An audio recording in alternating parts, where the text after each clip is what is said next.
So now that we have the new valves, I can finish lapping the head and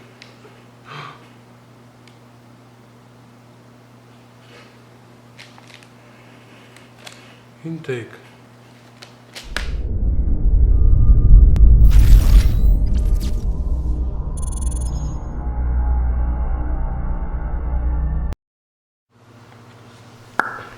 Hey, Helene, did you order the wrong valves? You needed exhaust, not intake. Now go and do something else while I'll go and buy the right ones. Oh my god. Okay, so do I need to explain you guys what happened? Well, it's obvious I ordered the wrong valves. I knew very well that I needed exhaust valves, but for some reason I ordered intake. I double checked and I triple checked my order. Yep, it was my mistake. So, yeah, I dedicated this specific weekend to this engine and I was hoping by Sunday to have the engine assembled and probably put in the car. But what happened actually was I wasted the whole Saturday in going around looking for valves. Went to 3 places, I couldn't find them, and finally I had to order them and wait for them to arrive by the next Friday. So I wasted the full week, but anyways I decided to go ahead and start assembling the rest of the parts that came. And the first thing to do was I installed the core plugs. So these are 1.25 inches. So I'm gonna use this socket to drive them in. Let's see. Of course, it's very important to use sealer here, and I used my favorite Permatex aviation for my gasket. I have no idea why I didn't film that. So these are not afraid that they're gonna go all the way in because I have this ridge inside.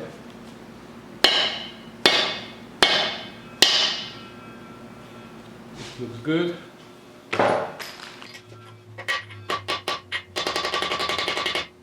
Okay. Try to be nice.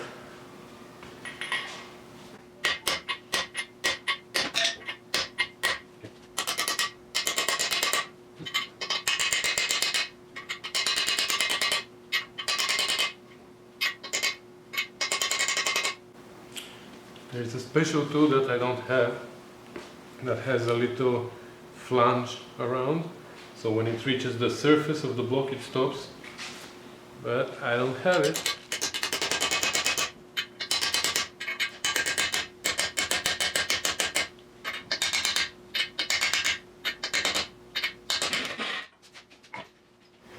So for the small one I think I have a brass one. This is 1 inch.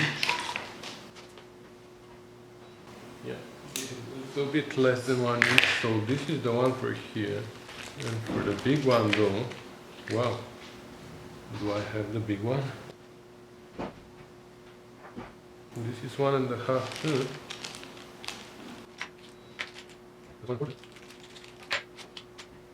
Looks like I don't have this plug. Okay, so I ordered the wrong valves. I didn't order this plug. That's what happens when you order parts in 2 o'clock in the morning.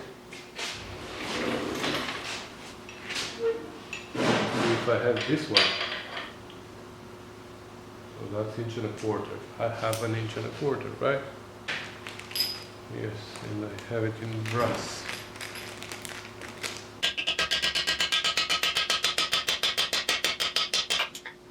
Okay, I can install the crankshaft then.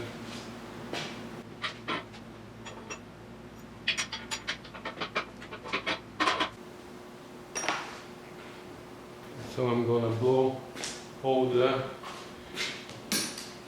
oil passages. It is very important before start assembling the engine to make sure that all the oil passages are clean. There are no any debris that would restrict the float of the oil. Actually, Before I do that, I'll have to close them outside. These are open now, so I have to close them. So I have 1, 2, 3, 4. Okay,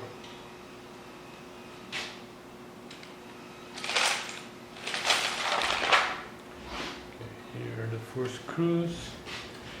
And somewhere I had brand new washers.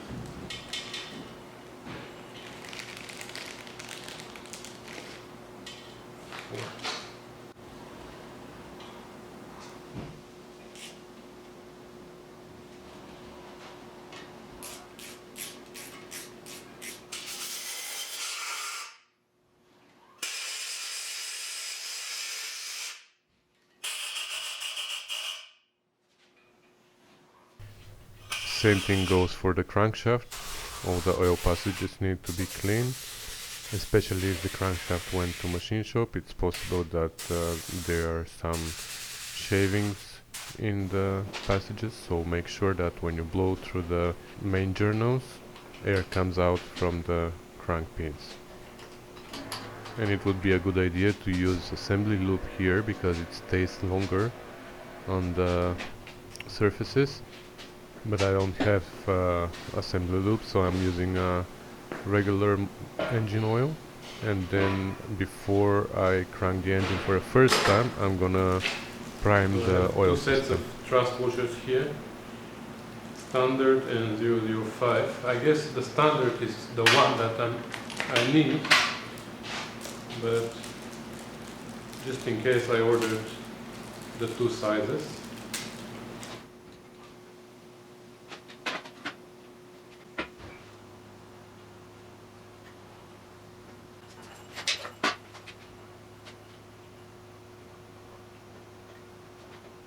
And now we almost don't have any play.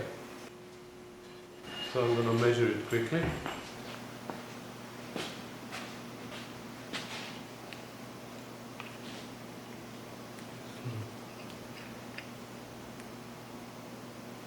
I'm gonna zero it here. And probably my camera ran out of battery because this is where my footage ends, but it doesn't really matter. You saw it was like 7-8 thou. And I'm gonna double check it when I put the main bearing cups after that, so it doesn't really matter.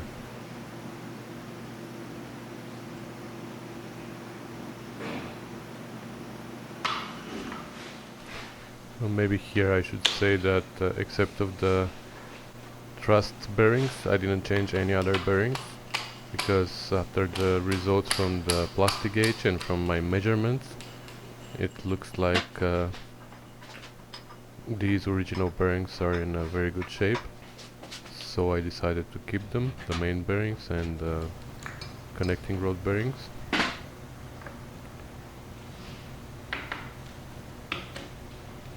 Okay, so now they are in.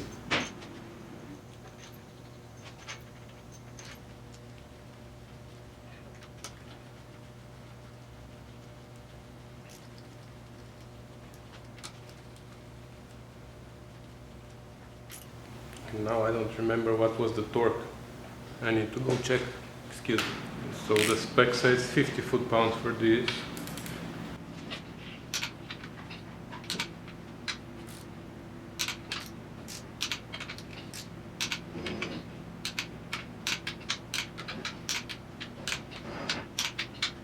Ooh, and it's still spinning, huh? Surprise.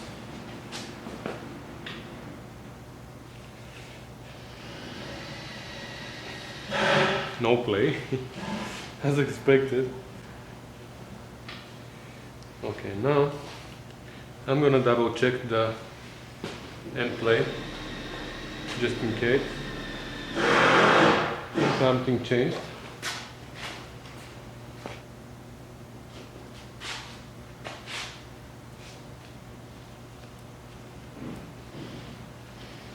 It's the same thing, 8 thou. So we're good.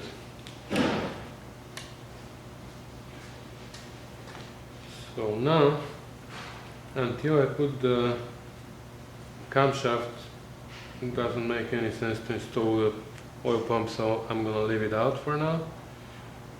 I'm just gonna put the sump temporarily so no oil, so no dust goes inside, and I'm gonna start working on the...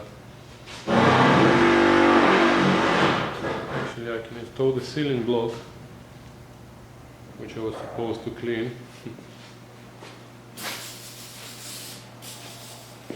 Okay. This ceiling block comes here. Are you still here, guys? Okay, you're here. So there are two little gaskets that go on this spot.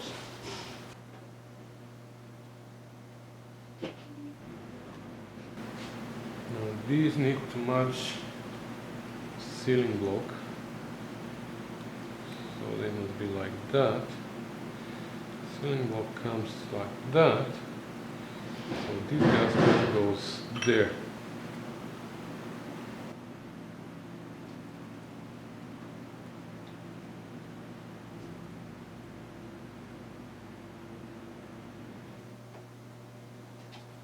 So for the sides, I'm just gonna put a little bit here and here. And this time I got wood, because last time, I don't know if you've watched my video about the TR6, but I struggled a lot with those. I had rubber ones for here for the sides. Oh my god, was that tricky. Anyways, so now I got wood, and I'm gonna just force it in. I hope I will be able to. So now I'm not gonna put anything, I'm gonna put it after.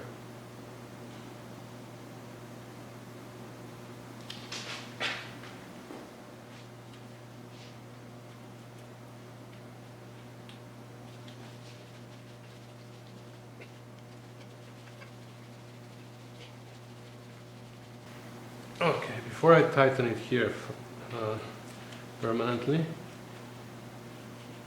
once I made a mistake. I think it was with the TR4 engine.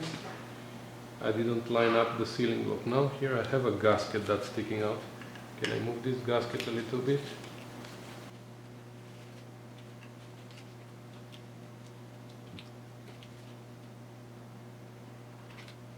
Okay. And now this ceiling block needs to be perfectly aligned with the front surface, so the gasket can lay flat. The gasket between the block and the front engine plate. And so that's why I'm going to use my straight edge.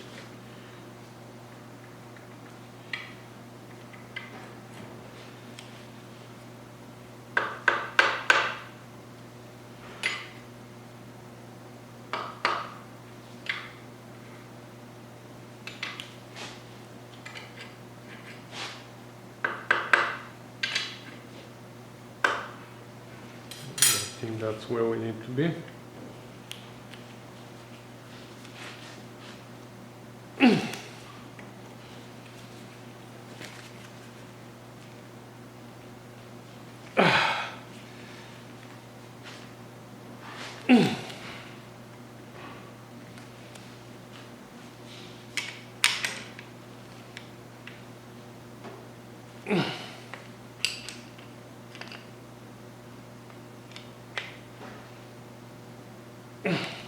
And now we need the wood.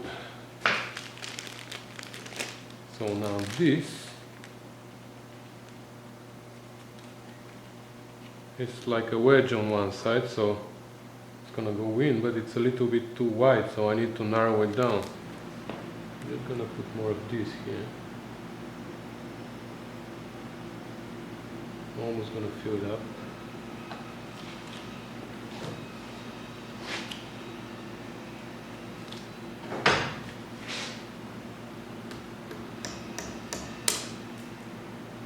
Really? way.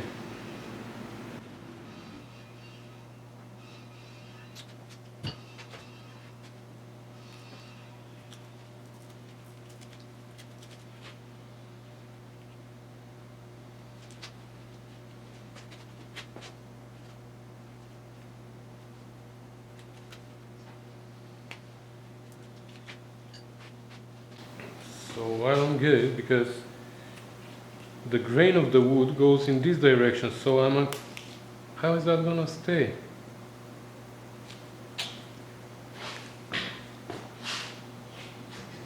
So actually what came, the gasket set, maybe that's gonna work better, because here the grain goes this way. I'm gonna just narrow it a little bit so it can go in the channel, and it's gonna work. And then whatever stays out, I'm gonna just cut it off.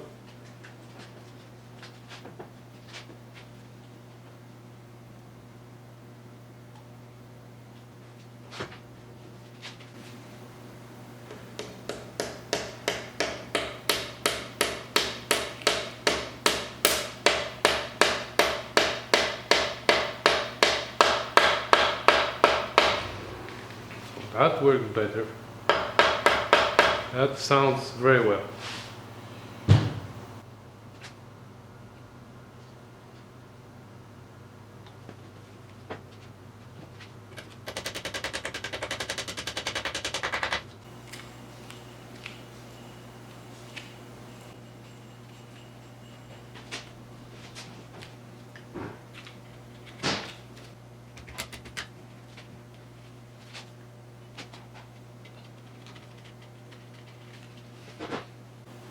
Okay, that's much better than the rubber thing I used to have before. So I believe even these are gonna work, but I just probably have to split one in two and shove it this way. The height, yeah, the height is exact, so probably that's what it is. Anyways, every day I can learn something new. So now I have one piece there. Okay. So now I still don't have this plug here, so I can't put the front engine plate. That's why I'm gonna move to something else. I was gonna do that later, but now since I didn't have parts and I couldn't continue with what I wanted to work on, I decided to install the rear oil seal. And as you just noticed, I realized that I didn't clean this, so I had to clean it now.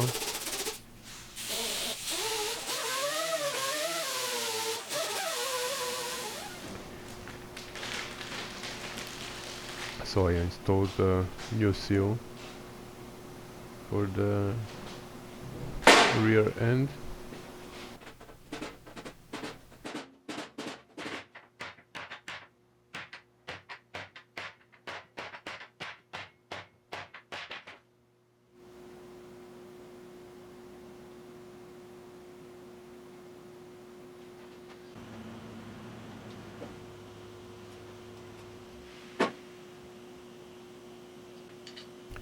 Here it is also important to have oil before you put the seal, because when the engine starts for the first time, it's gonna take some time for the oil to come here, and it wouldn't be good for the seal to be dragged on dry metal.